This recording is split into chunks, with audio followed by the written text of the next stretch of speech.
Have you ever opened the fridge, saw a box of shiny fruit, and still felt an odd emptiness like the purchase did not actually comfort you? Have you ever wondered why you keep chasing the healthiest thing, the trendiest thing, the rarest thing, and yet your body feels heavier, your mind feels more restless, and your life feels strangely out of balance? Welcome back to the channel. Today we are going to talk about fruit. Yes, fruit, but not in the shallow way.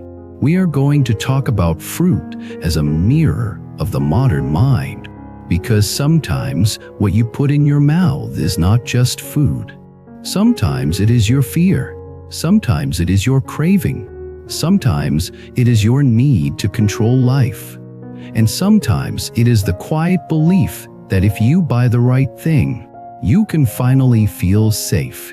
Two ideas will guide this story. First, many people think they are buying nutrition, but they are actually buying relief from anxiety. Second, in the language of wisdom, the most accurate diagnosis is not what you eat once, but what you repeatedly reach for when you feel uneasy inside. That is where karma is planted. That is where your destiny quietly turns.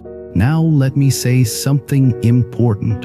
This is not a video that attacks fruit, or judges people for shopping, or turns food into fear. That would be the opposite of wisdom. We are not here to make you tense. We are here to make you clear. Calm clarity is the real nourishment. Let me begin with a story. I will call the main character Nina. Nina was the kind of person who tried very hard to live correctly, not only morally, but physically. She read articles, she watched health videos, she followed influencers who spoke about detox, gut health, sugar-free, anti-aging, and the newest miracle foods. She did not do this because she was vain in a simple way. She did it because she was scared. She would not say she was scared. She would say she was being responsible. She would say she was being health conscious. She would say she was being disciplined. But if you look gently beneath the surface, you would see the emotional engine. Fear. Fear of getting sick. Fear of losing control. Fear of aging. Fear of being left behind. Fear of not doing enough. This kind of fear is common today. It hides under the word wellness. And when fear hides under wellness, the mind can become obsessive while pretending to be wise. One winter evening, Nina walked into a grocery store after work. Outside, the air was cold, the sky was eerie dark, and her body felt tired. She had not eaten much all day.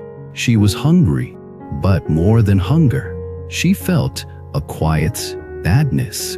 The kind of sadness that does not scream, the kind that just sits behind the eyes. As she walked through the produce section, she saw it. Perfect fruit, bright, glossy, almost too perfect. Tropical fruit in winter. Summer fruit when the trees outside were bare. She felt a small excitement rise, like a promise of happiness. The sign above the fruit did not just sell food. It told a story. Imported, premium, limited, fresh. Nina reached for her phone and searched quickly. She wanted to confirm. Is this healthy?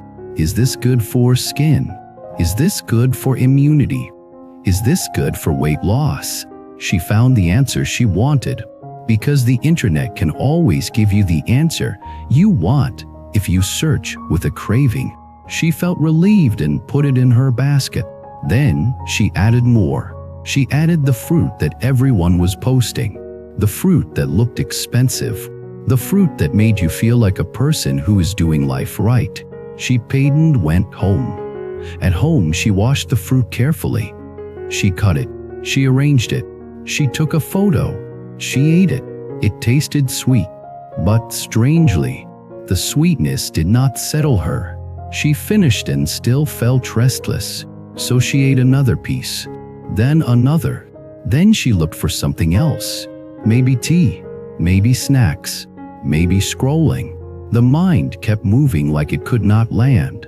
Later that night, Nina lay in bed and felt a tightness in her stomach. She felt bloated. She felt cold.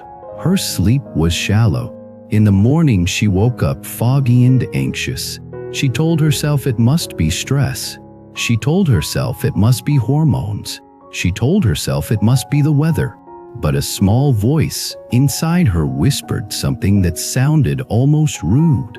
Maybe this fruit is not the medicine you think it is. Now, this is where the story becomes deeper than nutrition. Because the real question is not only whether an off-season fruit is suitable for your body. The real question is why you felt compelled to buy it in the first place. What were you trying to soothe? What were you trying to prove? What were you trying to control? This is the doorway to awakening. Awakening begins when you stop asking only, "Is it good or bad?" and start asking, "What is it doing to my mind?" In many traditions, the mouth is a gate, not only a gate for food, but a gate for karma.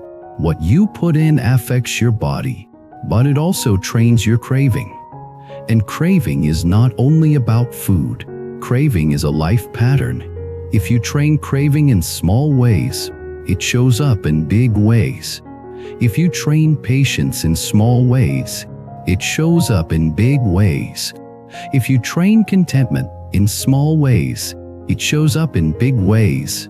This is why seemingly small habits can reshape destiny. Now let us talk about the phrase 3 off-season fruits. Different cultures name different examples, but the pattern is what matters. Off-season fruit often has 3 hidden costs, especially when people chase it with anxious intention. The first cost is that it can confuse your body rhythm. Your body is not only a machine, it is a rhythm. It responds to seasons, temperature, light, and daily cycles. In winter, many bodies naturally need warmer foods, more grounding meals, more stable nourishment. When you constantly bring summer sweetness into winter, especially in large amounts, your digestion can feel confused.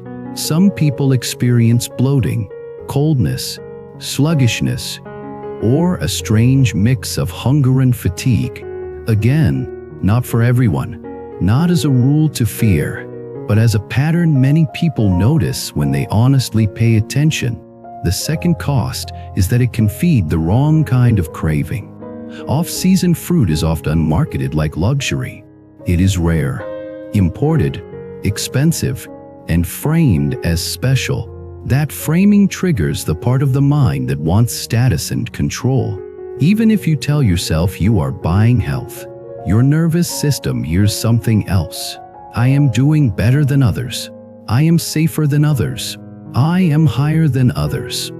I am protected because I can buy this. That kind of subtle pride is a karmic seed. It makes the heart tense. It makes the mind competitive. It makes you anxious when you cannot access the next special thing. The third cost is the emotional substitution. When you eat something sweet and exciting to soothe sadness or stress, you train the mind to escape rather than to face. You train the mind to say, when discomfort comes, buy something, eat something, consume something. That training does not stay in the kitchen. It spreads into every area of life. Relationships, work, money, time. Your destiny becomes a cycle of consumption because you never learned how to sit with discomfort and transform it. This is why the question in the title is not a joke. Did you buy fruit or did you buy anxiety? Now let me return to Nina, because her turning point came from a very ordinary moment. A week later, Nina visited her aunt. Her aunt was not an influencer, not a nutrition expert, not a spiritual celebrity, just an older woman with a steady, calm presence. The kind of person who makes tea slowly and listens without interrupting. The kind of person who can say a simple sentence that lands deeper than 1,000 online tips. Nina was in the kitchen when her aunt opened the fridge and saw the fruit Nina brought as a gift. It was beautiful, expensive, and shiny.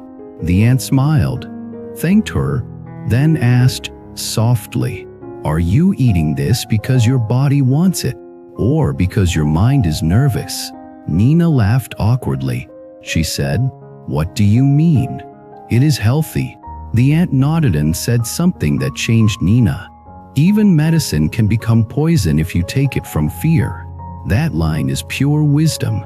It applies to food, to supplements, to exercise, to relationships, to spiritual practice, to everything. If you meditate from fear, meditation becomes another obsession. If you eat from fear, eating becomes another obsession. If you work from fear, work becomes another prison. If you love from fear, love becomes control. The aunt continued. She did not lecture. She just told a story. "When I was young, we ate what the season gave. In summer, we ate cooling fruit and lighter foods because the body was hot. In winter, we ate warmer foods because the body needed strength.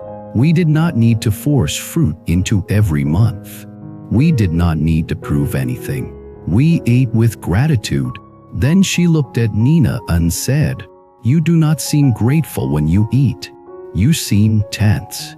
Nina felt tears rise because she realized it was true. She was eating like a person chasing safety, not like a person receiving nourishment. This is the heart of the teaching. Gratitude is nourishment. Anxiety is hunger that never ends. Now, I want to be careful here.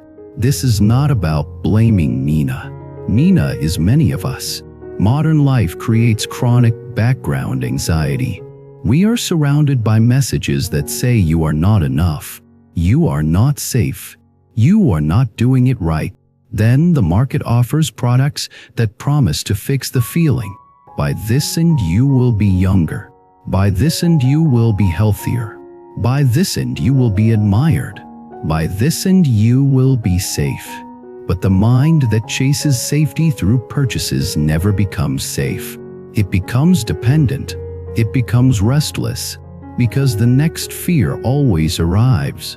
This is why spiritual practice focuses on the heart. The heart is the real home. If the heart is stable, you can eat simply and feel rich. If the heart is unstable, you can eat luxury and still feel poor. Now let us go deeper into the three fruits idea. That in a way that is about mind training, not about creating food paranoia. In many traditional teachings, people warned against eating certain fruits out of season, not because fruit is evil, but because the body has timing. Some fruits are extremely cooling, some are extremely sweet, some are extremely watery. In a cold season, too much cooling and watery food can make some bodies feel colder and more sluggish. In a humid season, too much certain fruit can increase heaviness. Again, this is not rigid law. It is an invitation to observe. The modern problem is not that people eat a mango in winter one time. The modern problem is that people eat off-season fruit as a lifestyle, and they do it from anxiety. They eat it late at night while scrolling. They eat it while feeling lonely. They eat it while worrying about their body. They eat it with a mind that is never satisfied. That mind is the real issue. Now, here is a question I want you to try for 1 week, because it is a direct practice of awakening. Before you eat anything that feels like a special treat, pause for 3 breaths. Then ask, what am I really hungry for? Sometimes the answer is food. Great.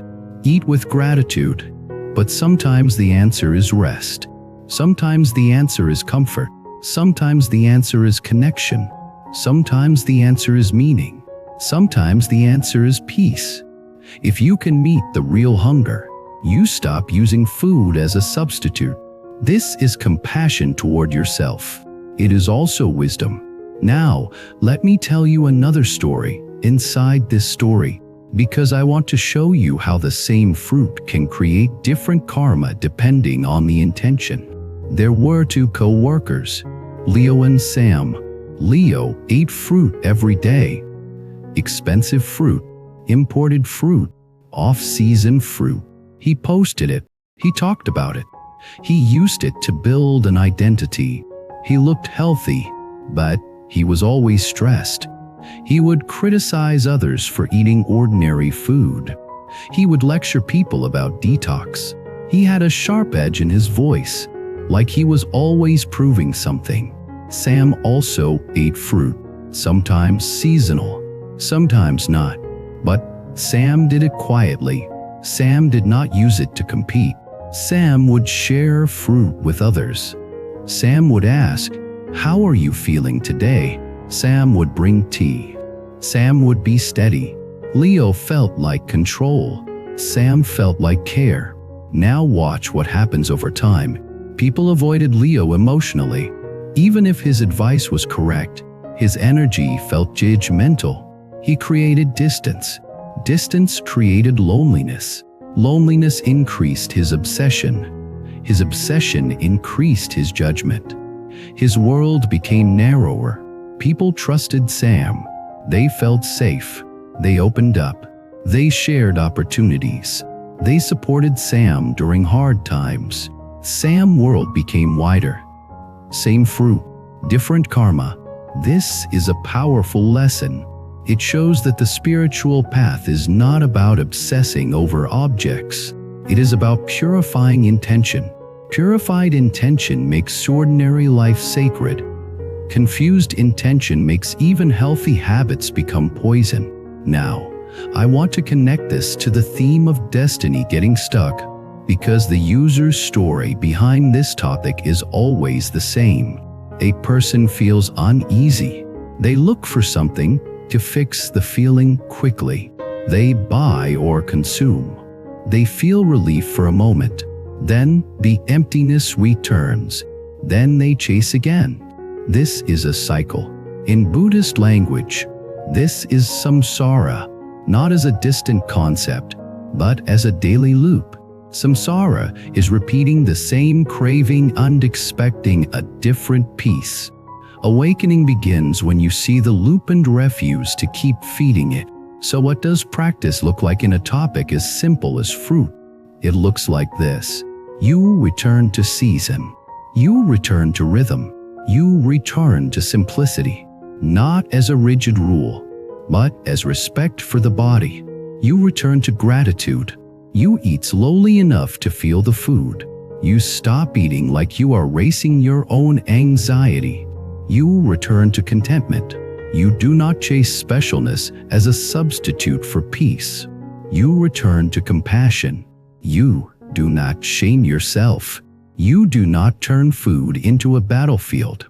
You become gentle, steady, and honest. And you return to wisdom, which is simply seeing cause and effect.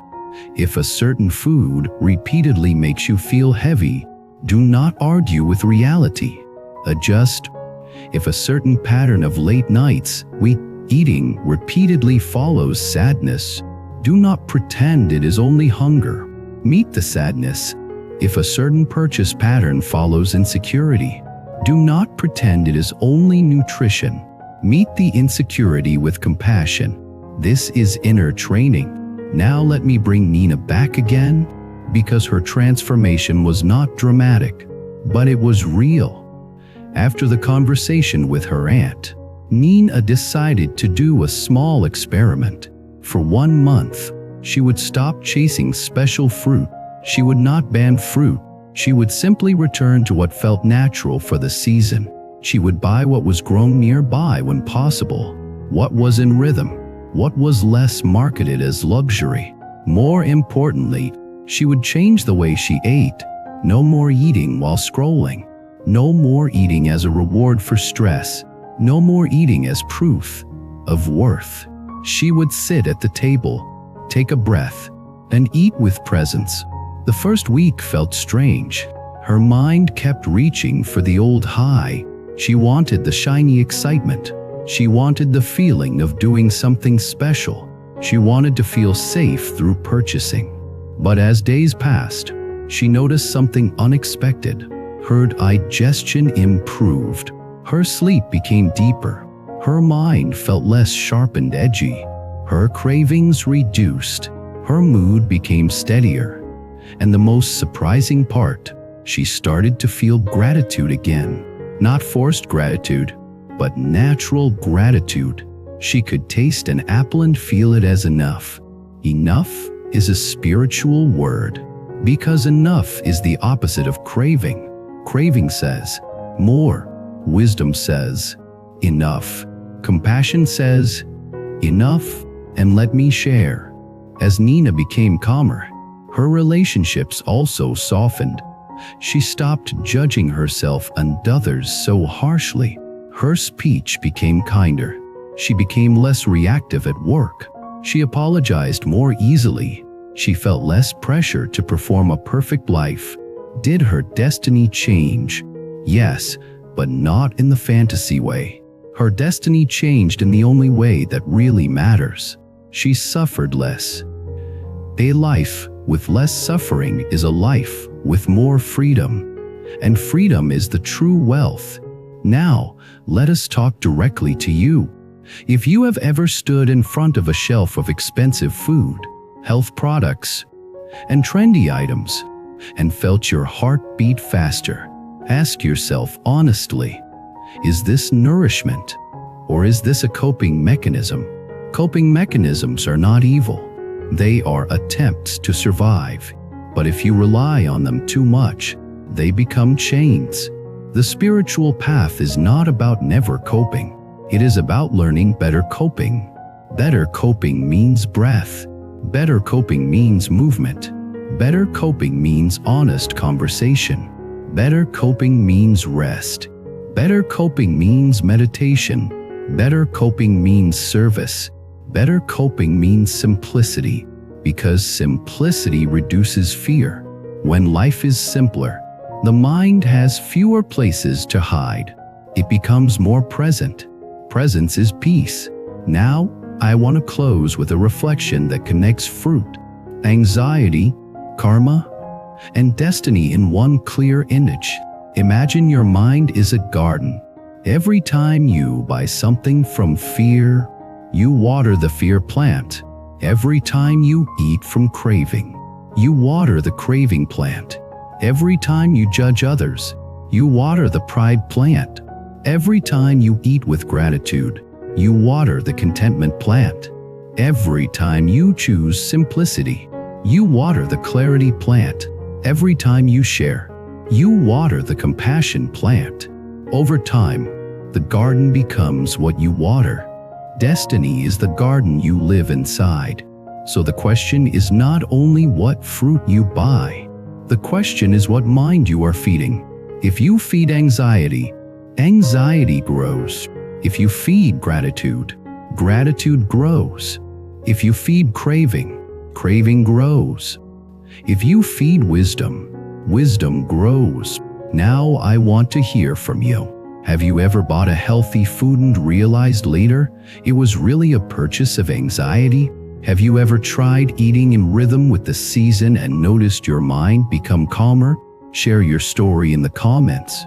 Your experience may help someone who is currently trapped in the loop of buying, consuming, and still feeling empty.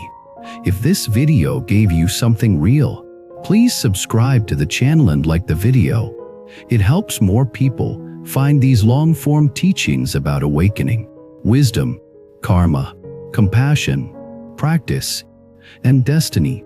And if you want to support the work more deeply, you can become a channel member.